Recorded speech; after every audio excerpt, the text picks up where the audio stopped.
klik satu titik ancor sini, kemudian tekan Ctrl C, Ctrl F. Oke, jadi garis yang ke sana dan ke sini tercopy.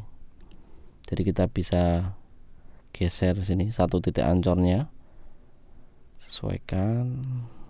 Nah, seperti itu. Selanjutnya kita tinggal buat yang di sini.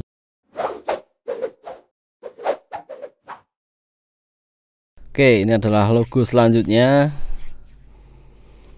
Kita lihat di sini kanan kiri sama. Kemudian warna kita gunakan standar saja nanti. Warna gradien hitam putih. Sini kita lihat.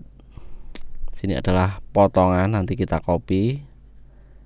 Dari yang sini kita copy ke bawah, terus kemudian kita potong-potong, agak lama, tapi prosesnya hanya seperti itu. Kemudian sini arah gradien sama. Oke, sini terlihat ada dua objek. 3D-nya terlihat banget keren pokoknya. Meskipun hanya dengan warna hitam putih, gradien hitam putih. Oke, kita langsung membuatnya. Kita akan buat dengan apa ini kira-kira?